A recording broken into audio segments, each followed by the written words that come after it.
What up, everybody? Broadway here. And honestly, one of the best ways to really accelerate your growth and development in any arena really is to work with the best.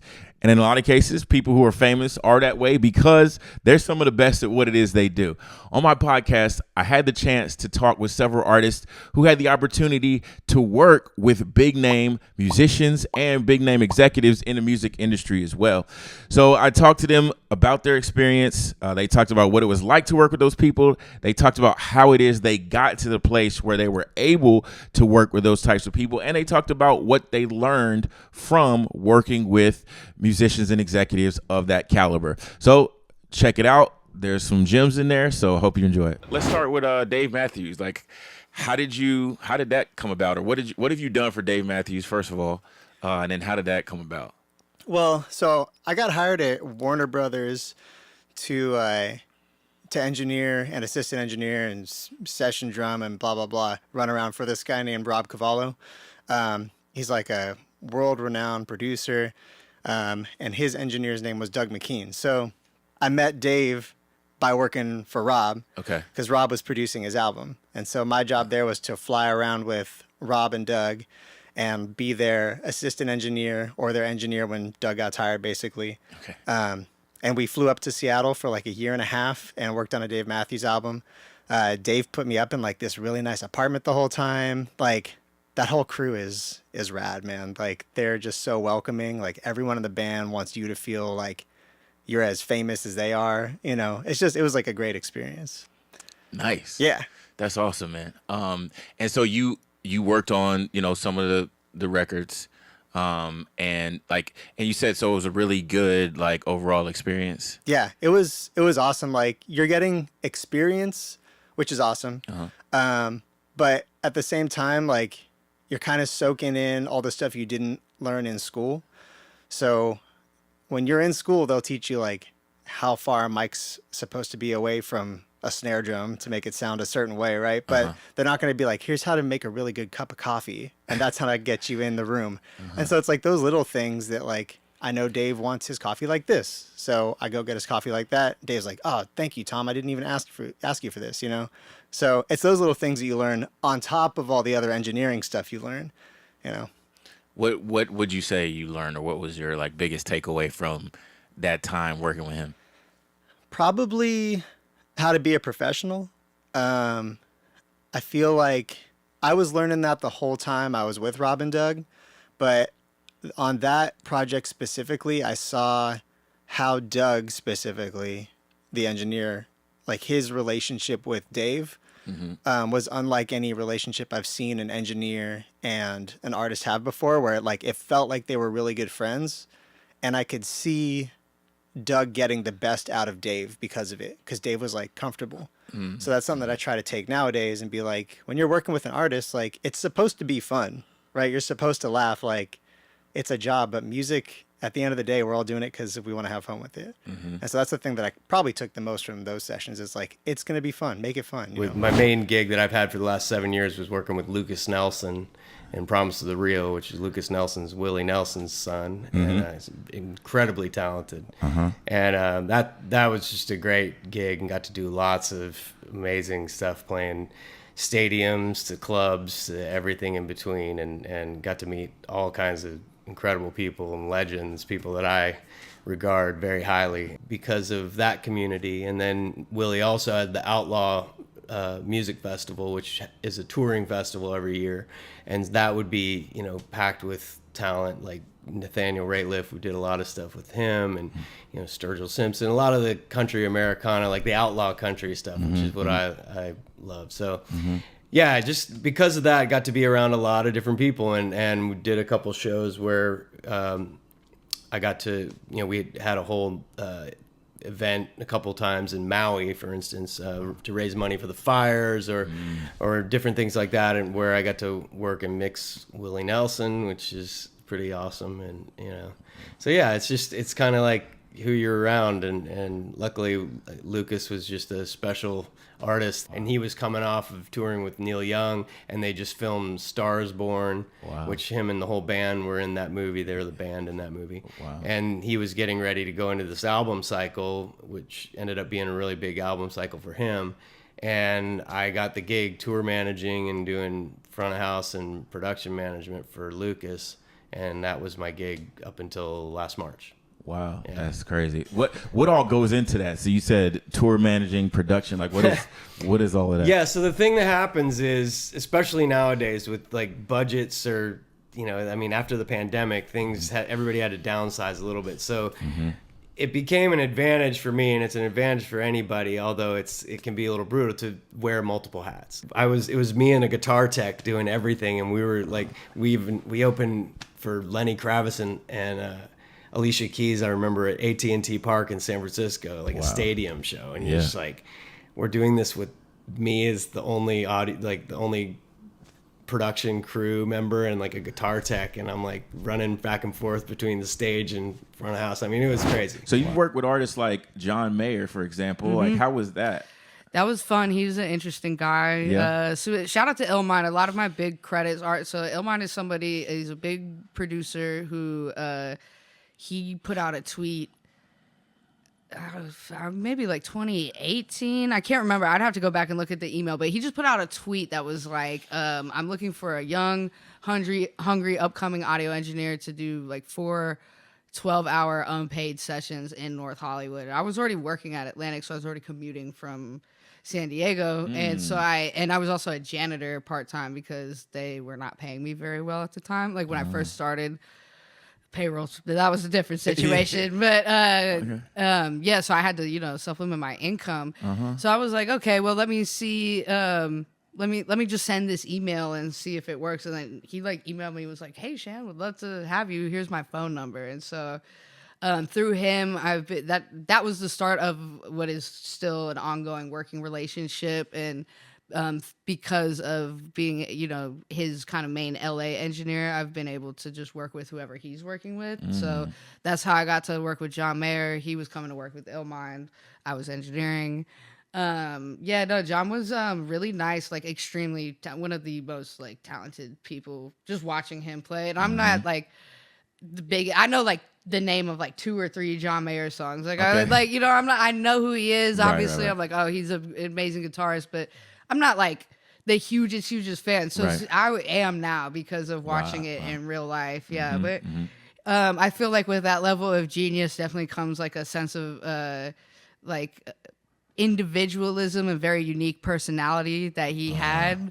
And he was just, his sense of humor was just funny. I don't know. I remember he set up his guitar like on the chair, and it looked like it was going to fall. So I made a comment on it. I was like, I don't know if I would put that there. And he goes, you know what? It's like the Olympics. And it's like when I wake up every day. And I'm like, what is he talking about? And he's like, because I play a game every day when I wake up. If I can wake up right on 11:59 or something like a random number, you know, a very specific number, then I win for the day. And if not, I get to try again tomorrow. And I'm like, what does this have to do with your guitar about to fall off this chair, dude? So he was a unique person, but like supremely talented. I mean, him just like freestyling guitar and singing is pretty impressive to watch for sure. Yeah, memorable. One of my most, I guess, prolific pictures. Sometimes as an engineer, you also double as the photographer because everybody wants to, but you don't get to be in the pictures. So one of the best ones where that is Illmind and John Mayer's picture together. Wow. And I'm like, yeah, I took that. I didn't get a picture with him, but I got to take one of him. Yeah, that was a fun time. Punch, president of TDE, Scissors manager, worked with Kendrick Lamar, Schoolboy Q, like all these like big artists. It was your video stuff that kind of led to you working with Punch, right?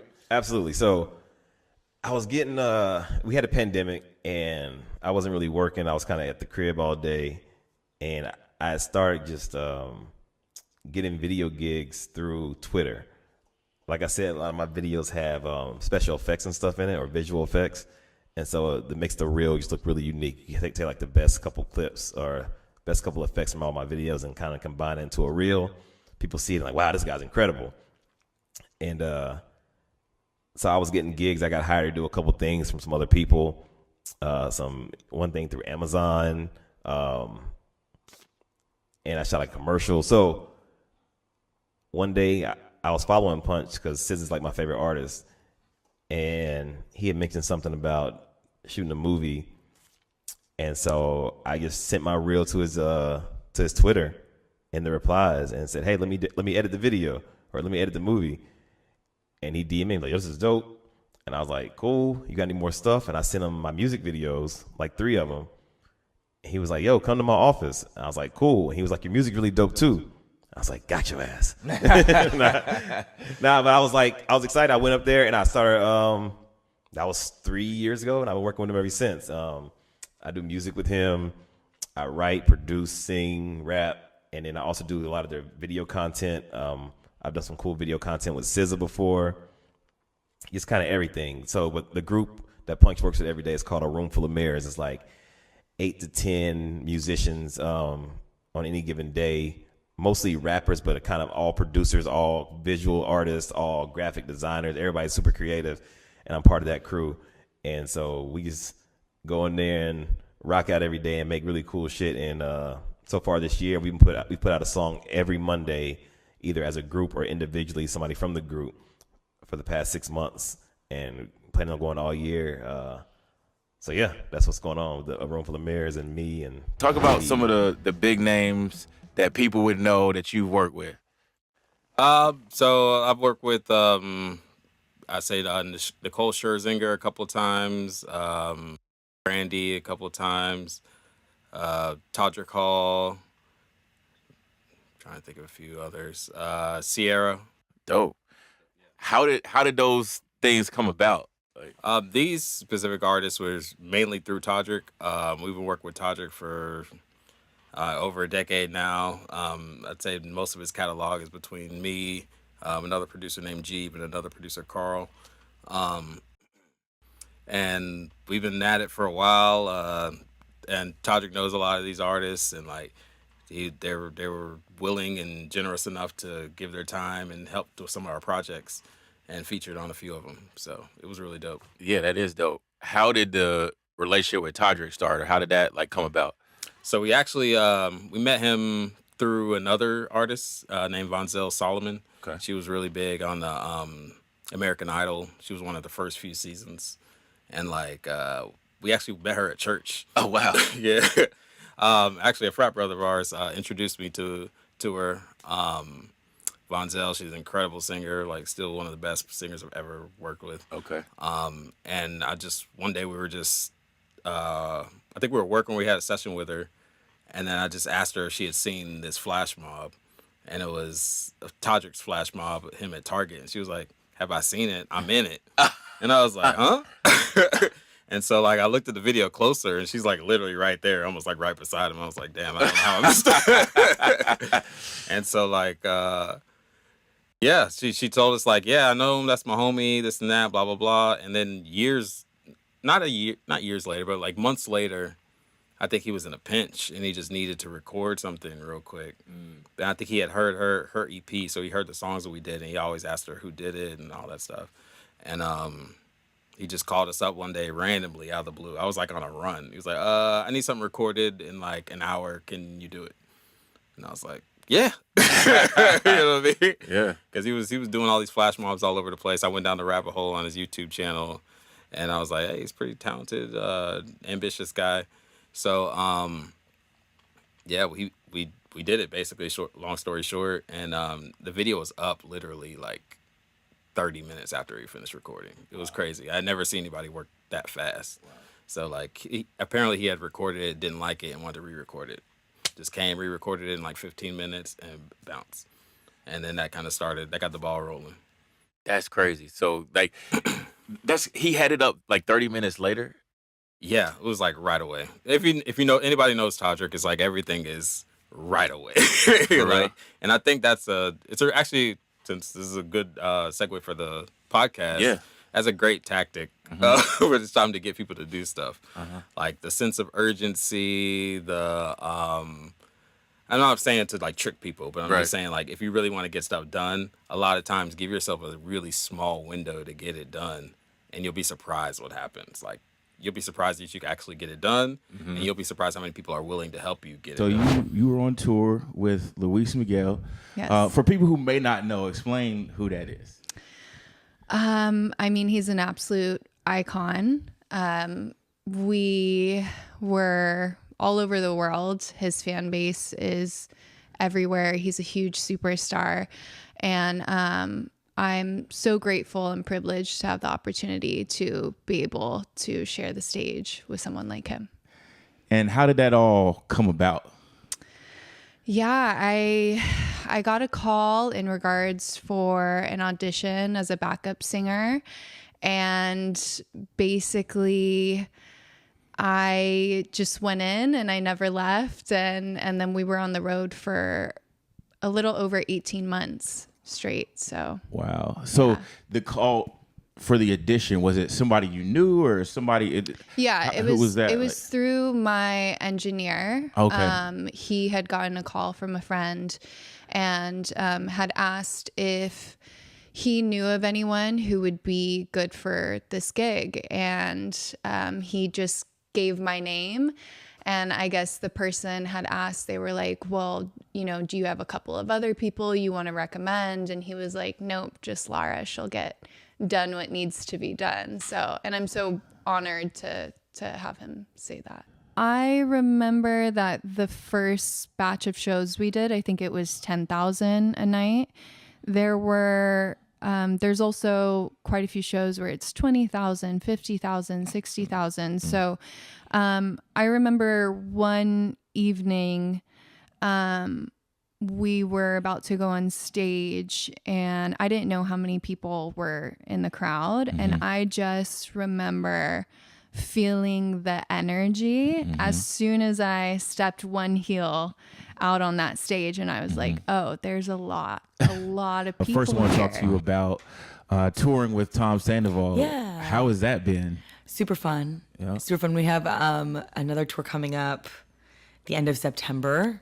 Okay. I don't know when this is going to come out, but September-ish. So it's super fun. It's like a really, it's not, I wouldn't say relaxed, but it's like less pressure when you're doing background vocals because it's not like you sell the tickets and you've got to promote. And I do promote and I do invite all my friends and stuff, but it's a really fun way to practice different kinds of genres of music and different kinds of performance. Because I always say background singing is a different muscle than singing lead. You know, you can't take over too much. You gotta complement, not lead. So that's super fun, and I love the band. Yeah. Great people. Yeah. Oh my God, some of my besties. All right. Yeah, I've met my best friends doing Right that. on. Yeah. Right on. So how is it just being on the road and touring, and what do you have any crazy stories from the road? Yeah. So, I mean, touring is so much fun. I love traveling. And so getting to travel for work is ideal, you know, and especially with people that you love and you get to see so many people. We used to be a little bit crazy, but if you watch Vanderpump Rules, this past couple years has been a little bit more brutal for poor sweet Tom, and all of us. And so there were some shows where the audience was a bit brutal, which I don't think with normal music gigs you actually get that ever. People don't come to watch for a spectacle, you know, because the band is amazing and Tom is amazing, but people were coming because they watched the TV show. So it was a lot of there was a period where it was very aggressive, but it was kind of a really great learning experience too, because all of us got to learn what it would be like to perform in that environment, and then see I was really inspired by Tom. Even he was always we're going out, we're doing the show. He never wanted to cancel, he never backed down. He always took responsibility and got up there, and that was such a big lesson for me, and inspiring, being no matter what, you show up and you do your job and you work, you know. You gotta do it if people are relying on you. So that was cool. It's fun. It's really a great time. Thanks for tuning in. If you enjoyed what you heard, definitely like and subscribe. Also leave a comment if there was something that resonated with you in particular. And if there's somebody you know that you feel will get something out of this, then definitely go ahead and shoot it to them. All right. We'll see you next time.